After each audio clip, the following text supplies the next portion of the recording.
नमस्कार, मैं दीपक शर्मा और मेरे YouTube मंच पर आपका स्वागत।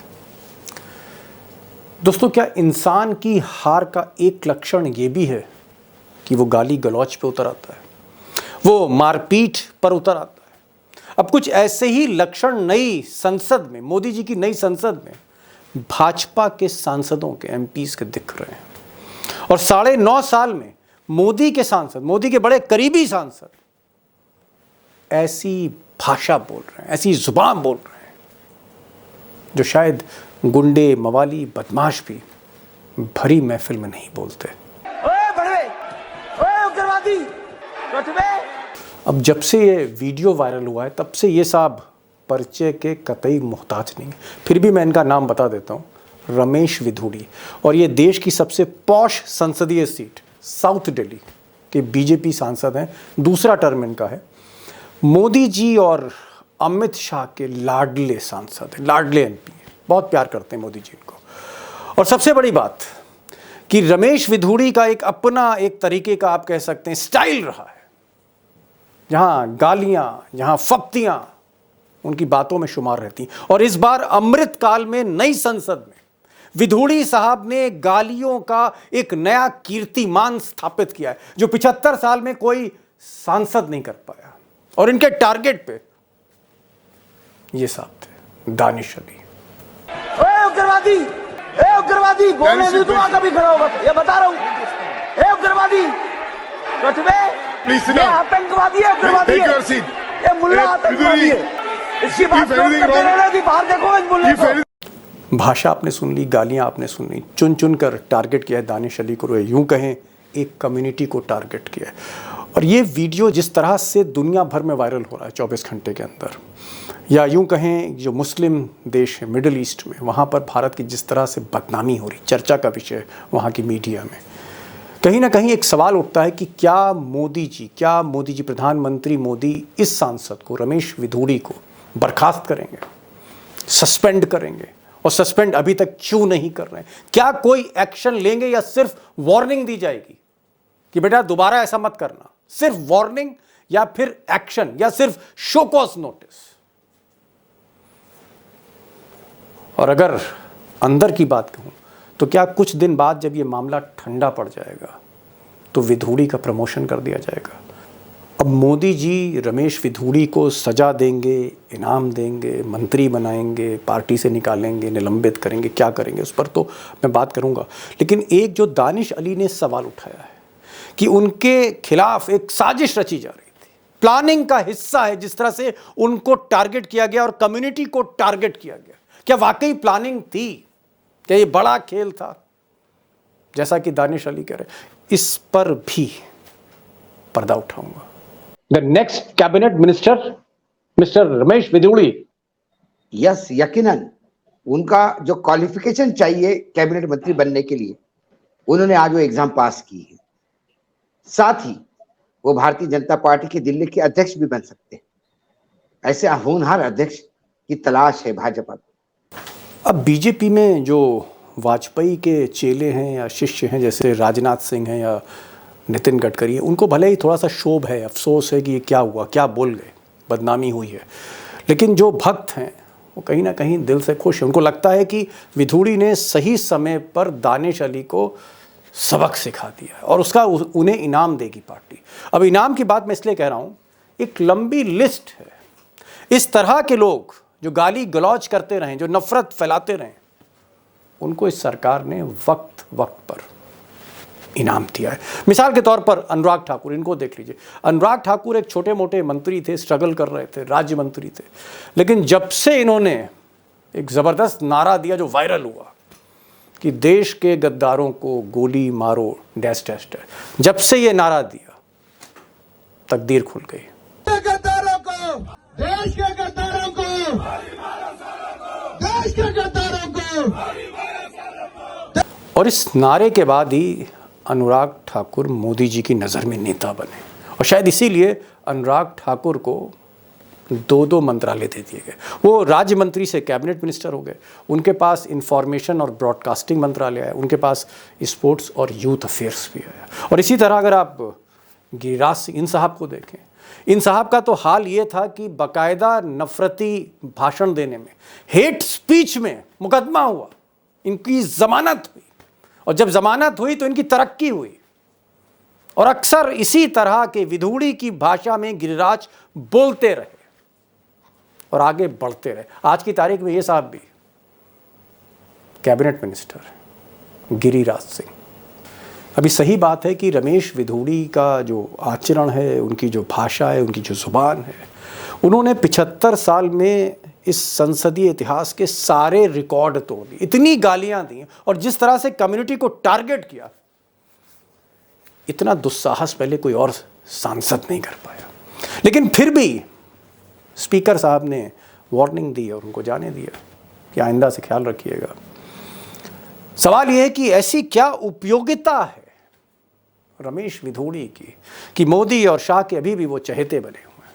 अब लोग ऐसा कहते हैं, पार्टी में कहते हैं कि क्योंकि लोकल सांसद हैं, 2 बार के एमपी हैं, 3 बार के एमएलए रहे, तुगलकाबाद जो दिल्ली का आउटस्कर्ट्स हैं वहाँ पर गुजरों के बड़े नेता हैं, भीड़ हमेशा उनके साथ रहती है, और जब भी प्रधानमंत्री विदेश से लौटते हैं और अचानक उनका स्वागत करना पड़ता है तो भीड़ तो फिर रमेश विधूड़ी ही लेके आते हैं, चुटकी भर में, शॉर्ट नोटिस में। या मोदी जी को कभी बीजेपी के हेडक्वार्टर जाना हो, फूलों की बारिश करानी हो, स्वागत कराना हो, ढोल बजवाने हो, तो ये इंतज़ाम रमेश विधूड़ी के लिए बाएं हाथ का खेल है, चुटकी जैसा खेल है। तो उपयोगिता तो है। और जहाँ तक भाषा की बात है, जिस तरह के एक लफ्ज़ उन्होंने बोले, ये दरअसल उनकी राजनीति का हिस्सा है, ऐसा वो बोलते रहे।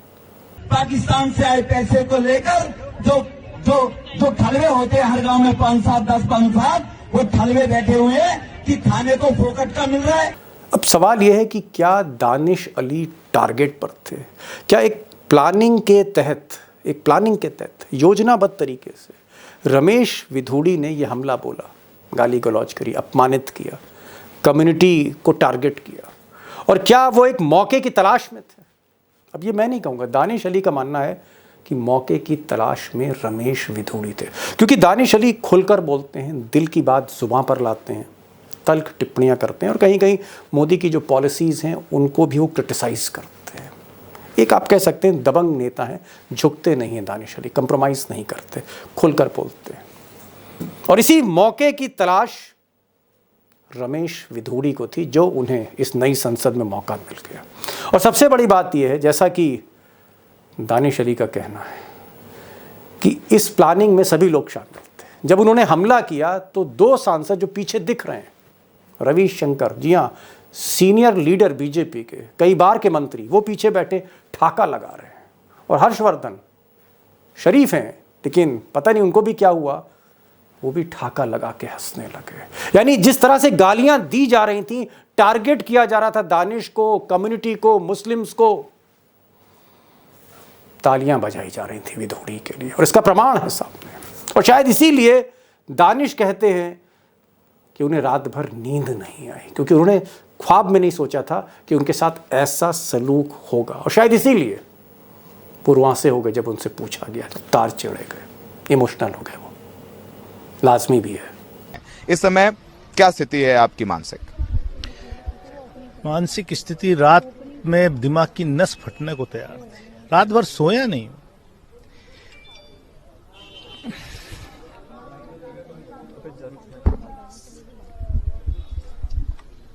बहरहाल ये मामला तूल पकड़ रहा है, दुनिया भर में इसके चर्चे हैं, मुस्लिम कंट्रीज़ में भी ये वीडियो वायरल हो रहा है, जो नहीं होना चाहिए। कम से कम जहाँ तक एक देश के मान सम्मान की बात है, हमारे देश के, नहीं होना चाहिए, लेकिन हो रहा है क्योंकि ऐसा कुछ हुआ। और उधर मोदी जी खामोश हैं, लेकिन एक शख्स है जिसने दानिश अली के घर भी जाकर मोहब्बत की दुकान खोल दी। राहुल गांधी, जो हर मुद्दे पर हावी हो रहे हैं, चाहे वो वुमेन बिल हो, ओबीसी का मुद्दा हो, कास्ट सेंसस हो, दानिश अली का मुद्दा हो, राहुल गांधी जो भी कदम ले रहे हैं सही ले रहे हैं। यही समय है, सही समय। और शायद इसीलिए राहुल गांधी दानिश अली के घर पहुंचे, उनके आंसू पोंछे, गले मिले, हाथ मिलाया, उनको हौसला दिया। अब दोस्तों, सवाल यह है कि जो कुछ आपने देखा, सुना, जिस तरह से वीडियो वायरल हुआ, जिस तरह से एक कम्युनिटी को टारगेट किया गया एक एमपी की आड़ में, क्या ये ट्रेलर है? पूरी फिल्म अभी आना बाकी है। और पर्दे के पीछे क्या क्या होने जा रहा है 2024 को लेकर, और इसके पीछे क्या वाकई प्लानिंग थी, क्या खेल है? मुझे लगता है कि इससे पर्दा उठाना चाहिए। और अशोक वानखेड़े टाइगर और प्रोफेसर रविकांत मुझे लगता है कि वो पार्टी के हर तेवर को समझते हैं, बीजेपी को। और अशोक वानखेड़े उसे पर्दे के पीछे की राजनीति को समझते भी हैं, बहुत आसानी से और बेखौफ तरीके से कैमरे पर समझाते भी हैं। समय ज़्यादा नहीं लूँगा, सीधे चलेंगे अशोक वानखेड़े टाइगर के पास, प्रोफेसर रविकांत जी के पास। टाइगर, मेरा पहला सवाल है, विधूड़ी ने जो कुछ कहा, और मुझे लगता है कि अगर संसद में इस तरह की भाषा बोली जा रही है, जो मैं यहां नहीं बोल सकता, आतंकवादी कहा, उग्रवादी कहा, बाहर निकल मुल्ले तुझे देख लेंगे, मतलब जिस तरह से एक कोई टपोरी बात करता है मुंबई की फिल्मों में कि बाहर निकल यहां से देख लेंगे तुझे मुल्ले, और भी बहुत सी बातें, कोठे की जो भाषा होती है, कोठे की जो शब्द इस्तेमाल होते हैं, तो अक्सर जिस पर सेंसरशिप लग जाती है, उस तरह का भाषा विज्ञान। और दो मंत्री रविशंकर प्रसाद और हर्षवर्धन ये ठाका लगा रहे हो, जैसे शोले में कालिया और सांभा ठाका लगाते थे, गब्बर जब कुछ बोलता था। ये जो एक सीन है और सामने विपक्ष है और कोई एक्शन नहीं है, शो कॉज नोटिस, आपको क्या लगता है कि भाजपा जो नई भाजपा है 2014 के बाद की जो भाजपा है, एक भाजपा हमने वाजपेयी की देखी, एक भाजपा हम विधूड़ी की देख रहे हैं, और हम देख रहे हैं भाषा कहां से कहां चली गई। एक वाजपेयी जो कविताओं का इस्तेमाल करते थे और एक जहां गालियों का इस्तेमाल हो रहा है। आपको लगता है कि यही अमृतकाल है? और क्या अगर अमृतकाल यही गालियां हैं तो विधूड़ी क्या अगले कैबिनेट मिनिस्टर हैं इस देश के, जिस तरह से अनुराग ठाकुर को नवाजा गया, गिरिराज सिंह को नवाजा गया? The next cabinet minister mister Ramesh विधूड़ी। यस, यकीनन उनका जो क्वालिफिकेशन चाहिए कैबिनेट मंत्री बनने के लिए, उन्होंने आज वो एग्जाम पास की है। साथ ही वो भारतीय जनता पार्टी के दिल्ली के अध्यक्ष भी बन सकते हैं। ऐसे होनहार अध्यक्ष की तलाश है भाजपा को दिल्ली में सत्ता में वापस आने के लिए। ये 2014 की बीजेपी है, 2014 के बाद की बीजेपी। ये भूल जाइए आप, 2014 के पहले जो आपने सुना वो इतिहास हो गया। आज नए संसद भवन की दीवारें रोई होगी, किस अमृत काल में मेरे में गृह प्रवेश कर गए। क्या मैंने दोनों बाहें फैला के इस लोकतंत्र के मंदिर में मैंने ऐसे भक्तों को प्रवेश दिया जिन्हें असंसदीय भाषा, असंसदीय नहीं, आपने जो टपुरी शब्द यूज किया वो टपुरी भी नहीं है। टपुरी भाषा भी जहां व्याकरण थोड़ा गड़बड़ा जाता है उनको टपुरी कहते हैं। ये तो शुद्ध गुंडे की भाषा है, ये तड़ीपार गुंडे की भाषा है। और यही भाषा इसलिए उपयोग में लाती है कि उनका रोल मॉडल जो है वो भी 50 करोड़ की गर्लफ्रेंड बोलता है, वो भी किसी की पत्नी को गर्लफ्रेंड बोल के टैग लगाता है, प्राइस टैग लगाता है, और फिर वो प्रधानमंत्री बनता है। तो भाई विधूड़ी जी को भी ये मंत्री बनना ही है, कोई बड़ा पद तो चाहिए, इसलिए ये छिछोरी भाषा उन्होंने की। लेकिन भाषा छोड़िए, जब आपको चुनाव जीतने के लिए बाहुबली और धन पशुओं की जरूरत पड़ती है, वो पार्टी का अंतिम समय नजदीक आए, समझ जाइए। क्योंकि पार्टी में एक विचारधारा है, और ये तो खास मतलब बीजेपी तो संघ से आई हुई है। एक चैनल के मालिक है और वो सुदर्शन चैनल चलाते हैं। उन्होंने ट्वीट किया कि अरे मुल्ले को मुल्ला नहीं कहेंगे, कटुआ की कटुआ नहीं कहेंगे तो क्या कहेंगे। तो मेरे उनसे गुजारिश है, हम तो उनको पत्रकार नहीं मानते, दलाल है वो, हमारी गुजारिश है उनसे कि वो ये बात आदरणीय मोहन भागवत जी को भी कहिए। क्यों मोहन भागवत जी बार बार मुस्लिम समाज कहते हैं, कटुआ समाज कहे, मुल्ला समाज कहे? ये हिम्मत कैसी होती है इन लोगों की? क्योंकि इन पे एक्शन नहीं होती। और इनसे आप अपेक्षा भी क्या कर सकते हैं? आपने यदि आंकड़ा देखा जाए, इतना भयावह है दीपक जी। हमारे वर्तमान जो सांसद है, जो संसद है हमारी, जिसमें सांसद बैठते हैं, उनमें से 43% सांसद ऐसे हैं, यानी 233 सांसद ऐसे हैं जिनके खिलाफ क्रिमिनल केसेस है। हमारे कुल सांसदों में से 29% ऐसे हैं, 159, जिसपे सीरियस क्राइम चार्जेस हैं, हत्या, हत्या का प्रयास, किडनैपिंग, महिलाओं के खिलाफ अत्याचार। जी, ये हमारे सांसद है। इनसे क्या अपेक्षा करेंगे आप? अटल जी की कविताओं की अपेक्षा करेंगे? भाषा शास्त्र की अपेक्षा करेंगे? विधुड़ी जी ने एहसान किया पार्लियामेंट पे ये बोल के, तुझे बाहर निकल, तुझे देख लूंगा।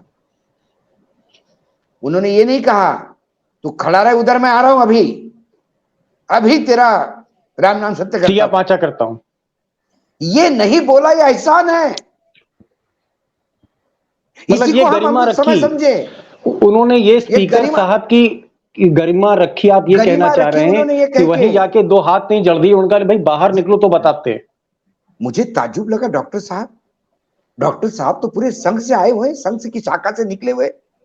हर्षवर्धन, रविशंकर प्रसाद मतलब एक ऐसा होनहार डॉक्टर कि जिसके मुंह से कभी जीवन में मैंने ऊंची आवाज में बात नहीं सुनी। मैंने डॉक्टर साहब को किसी को डांटते हुए नहीं देखा। वो भी हंस वो रहे थे। डॉक्टर, वो इसलिए भी शायद हंस रहे होंगे कि उनको भी मंत्री बनना है वापस। उनको लगा कि जब तक छिछोरापन नहीं करेंगे तब तक मंत्री नहीं बनेंगे। तो रविशंकर प्रसाद क्यों हंस रहे थे? रविशंकर प्रसाद राम लला के वकालत पत्र लेने वाले वकील। मेरे राम लला मेरे आराध्य है, उनके वकील इतने छिछोरे हो सकते हैं? और वो कहते हैं कि इतनी आवाजें हो रही थी तो मैं कुछ सुन नहीं पा रहा था। मान लिया वो कुछ नहीं सुन नहीं पा रहे थे, तो क्या वो बताएंगे ये दोनों मिलके देश को किस बात पे ये हंस रहे थे? हाँ, क्या ये लॉजिक रविशंकर है। प्रसाद ने जोक मारा कि ये डॉक्टर साहब ने जोक मारा? और यदि ये दोनों जोक सुना के हंस रहे हैं तो 143 करोड़ लोगों के खून पसीने का पैसा खर्चा होता है इन पे। ये अपनी बाप दादा की जायदाद बेच के नहीं बैठते पार्लियामेंट में। इनके खाने पीने रहने पे, इनके घूमने पे, इनके परिवार पे लाखों में खर्चा होता है हम लोगों का पैसा। क्या जोक सुनाने के लिए, ही करने के लिए? और दोष क्या, दानिश अली का दोष क्या था? चंद्रयान के ऊपर महिमा मंडन चल रहा था, वो बधाई दे रहे थे और उन्होंने कहा कि मैं मुस्लिम समाज से आता हूं, मुझे गर्व है कि हमारे समाज की एक बहन भी उन साइंटिस्टों में थी। अरे मुस्लिम समाज का डीएनए भारतीय डीएनए है, ये मोहन भागवत जी कहते हैं। सारा क्या खाता मोहन तो भागवत जी डॉक्टर को, अब्दुल कलाम ने खड़ा किया इसमें। हाँ, तो क्या डॉक्टर अब्दुल कलाम को हम कल कटुआ और मुल्ला कहेंगे? ये नौबत आ गई है इस देश की। और क्या होता है एक्शन? संजय सिंह ने सिर्फ मणिपुर पे डिस्कशन मांगा था, नहीं सुनाई गई बात तो वेल में आके यही डिमांड कर रहे थे, मणिपुर के बहनों के ऊपर हो रहे अत्याचार के बारे में संसद में चर्चा हो। अपने बहनों के ऊपर हुए अत्याचार की चर्चा मांगने के लिए निष्कासन मिलता है। ये दोहरा चरित्र है हमारे बिरला जी का, जो स्पीकर बनने के बाद बड़ा भाषण दे गए कि मैं दोनों तरफ से बराबर देखूंगा, मैं सबके साथ न्याय करूंगा। या तो संजय सिंह का निष्कासन गलत था, और यदि वो निष्कासन गलत है, सही था, तो फिर विधुरी का तो टर्मिनेशन ही करना चाहिए। प्रोफेसर साहब, आप तो साहित्य और सियासत दोनों पे पकड़ रखते हैं। मुझे समझ नहीं आ रहा कि ये शब्द मुझे कहना चाहिए कि नहीं, लेकिन मुझे लगता है बोल देना चाहिए। जब सदन में डिस्कस हो रहा है, पूरे देश में चल रहा है, ये जो उन्होंने कहा कि भड़वा शब्द का इस्तेमाल किया, यानी अंग्रेजी में पिंप कहते हैं इसको, इस तरह की भाषा आपका जो हिंदी साहित्य है कितनी मान्यता इसको देता है? और ये जो शब्द इन्होंने उच्चारण किया है, आपको क्या लगता है कि ये माँ बहन की गाली से भी बढ़कर है शब्द? और सबके सामने दिया, 2 बार बोला विधुड़ी ने। बिल्कुल दीपक जी, ये बहुत विडंबना और दुर्भाग्य की बात है कि ये पार्लियामेंट में बोला जा रहा है। हम लोग कभी सार्वजनिक जीवन में भी ऐसे शब्दों का इस्तेमाल नहीं करते। जी मैं इसीलिए अटका उस पर। और कई बार ये होता है कि लिटरेचर में कहीं इस तरह के शब्दों का इस्तेमाल हो तो हम लोग बाकायदा माफी मांग करके कहते हैं कि भाई ये शब्द इस्तेमाल हो रहा है चूंकि वो यथार्थ पेश करना है, लेकिन वो तो पार्लियामेंट में। और मुझे लगता है कि ये अचानक नहीं हुआ है दीपक जी, ये बहुत सोची समझी और उस मानसिकता की परिचायक है जो 2014 के बाद आजादी मिली है ना। ये उन लोगों के हौसले की भाषा है, ये उन लोगों की राजनीतिक संस्कृति की भाषा है जिन्होंने पहले ही सप्ताह में उस नई पार्लियामेंट को कलंकित कर दिया, बल्कि बता दिया कि इसमें कौन सी भाषा बोली जाएगी। उसके लिए उन्होंने वो परंपरा डाल दी है और आने वाले वक्त में ये खुला खेल फर्रुखाबादी होगा, ऐसी ही भाषा बोली जाएगी, खुला खेल फर्रुखाबादी होगा। जो बोलेगा सो पाएगा, यहां तो यही हो रहा है। टाइगर, एक चीज यहां पर मैं कहना चाहूंगा, कभी कभी क्या होता है कि भावावेश में आके जब कहीं गुस्सा आ जाता है, चलिए मान लिया कि दानिश अली या विपक्ष उनको बोलने नहीं दे रहा था, टोक रहा था, और सदन में टोका टाकी चलती रहती है, लोग एक दूसरे को डिस्टर्ब करते हैं, बोल ना पाए, इनका फ्लो टूट जाए। अगर चलिए डिस्टर्ब हो गए थे, विधुड़ी मान लिया एक बार, तो जब आदमी डिस्टर्ब होता है तो मुंह से एक बार गाली निकल जाती है, कभी स्लिप ऑफ द टंग हो जाता है, एक बार कहा फिर हमने इसे रियलाइज किया नहीं गाली नहीं बकनी चाहिए थी। लेकिन यहां ऐसा नहीं हुआ, यहां वो लगातार बार बार, पहले उन्होंने कुछ कहा उग्रवादी का, फिर आतंकवादी का, फिर मुल्ला का, फिर कुछ देर बाद उन्होंने कहा कि बाहर तुझसे निपट लूंगा, बाहर निकल के देख, फिर वो शब्द बोले जो आप अभी हम लोग बोल रहे थे, और भी ज्यादा वो ग्रेड बढ़ाते चले गए। तो ये लगातार वो अपना ग्रेड बढ़ाते चले गए। तो क्या हम इसको माने कि विधुड़ी एक मौके की तलाश में थे कि भाई ये पार्लियामेंट का सत्र खत्म होने जा रहा है, टेन्योर खत्म हो जा रहा है, हो सकता है मोदी जी एक्सपेंशन करें, तो ये मौका है, मत चूको चौहान, चढ़ जाओ इसी पे, आज मौका मिला है, चौवे छक्के गालियों के दे दो आज।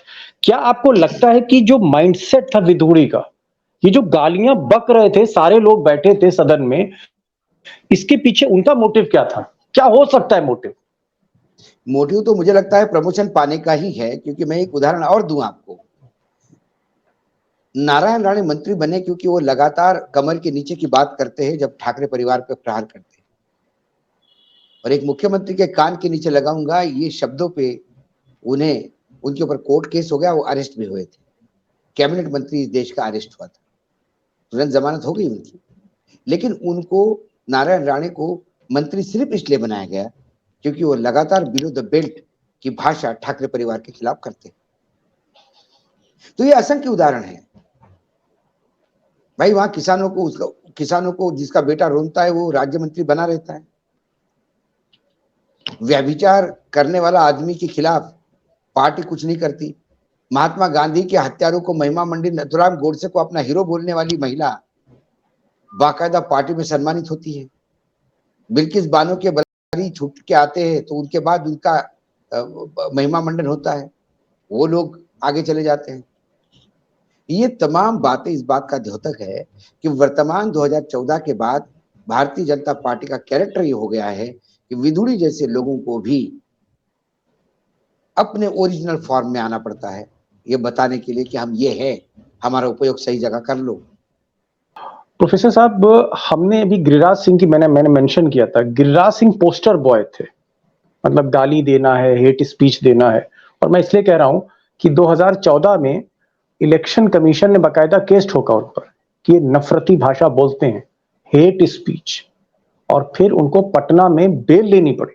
उन्होंने बेल ली गिरिराज सिंह ने, कायदे से जब उनको अदालत ने डांटा था, फटकारा था कि इस तरह की भाषा का प्रयोग फिर मत करिएगा, हम आपको जमानत दे रहे हैं। उसके बाद गिरिराज को भाषा छोड़ देनी चाहिए थी। उसके बाद हम देखते हैं कि मोदी जी ने गिरिराज को मंत्री शुरू में नहीं बनाया, बाद में वो मंत्री बने कुछ महीनों बाद। और अगर आप उनका ट्रैक रिकॉर्ड देखेंगे तो वो भी अपनी नफरत की जो भाषा था उसका स्तर बढ़ाते चले गए। जैसे मिसाल के तौर पर ये जो शाहीन बाग का आंदोलन था, वो मंत्री बन गए थे, उन्होंने कहा कि शाहीन बाग में सुसाइड बॉम्बर तैयार हो रहे हैं, ये जो मुसलमान हैं वहां पर ये जत्थे तैयार कर रहे हैं फिदाइन के। इस तरह की भाषा लगातार गिरिराज ने बोली है और उनका स्टेचर बढ़ता चला गया है। पहले सांसद, फिर राज्य मंत्री, आज की तारीख में वो कैबिनेट मिनिस्टर हैं। आपको लगता है कि मोदी जी का जो इनाम देने का तरीका है, मोदी जी जिस तरह से लोगों को बड़ी कुर्सियां देते हैं, उसका क्राइटेरिया यही है कि गाली बकिए, नफरत फैलाइए, आग लगाइए, भड़काइए, ध्रुवीकरण करिए, ये क्राइटेरिया है? दीपक जी, जितनी ज्यादा आप गटर की भाषा बोलेंगे, जितनी ज्यादा विभाजन की भाषा बोलेंगे, जितनी ज्यादा गालियां बकेंगे, मोदी जी के यहां उतना ही नंबर बढ़ता है और उसी के हिसाब से पदोन्नति मिलती है। तो गिरिराज सिंह से लेकर के कई उदाहरण हैं। अब हम लोग देखेंगे कि रमेश बिधूड़ी को क्या मिलता है। डेफिनेटली मिलेगा और इसीलिए और भी लोग उसी पद चिन्हों पर चलेंगे। Tiger, last question. कोई मुझसे कह रहा था कि स्पीकर जो है ओम बिरला, वो वाकई बहुत विचलित हुए और उनको बहुत खराब लगा कि उनकी स्पीकरशिप में, उनकी अध्यक्षता में गाली गलौज संसद की नई इमारत में जाते ही इस कदर होने लगी है कि उनको लगा कि वे मेरा अपमान हो रहा है। स्पीकर एक्शन लेना चाहते थे, ऐसा लोग कह रहे हैं, लेकिन वो ले नहीं पाए, वो सिर्फ वार्निंग देके रह गए। देखिए दीपक जी, डिसीजन सिर्फ एक आदमी ले सकता है, जिसका नाम आदरणीय नरेंद्र दामोदर दास मोदी है। मोदी डिसीजन वो ले सकता है।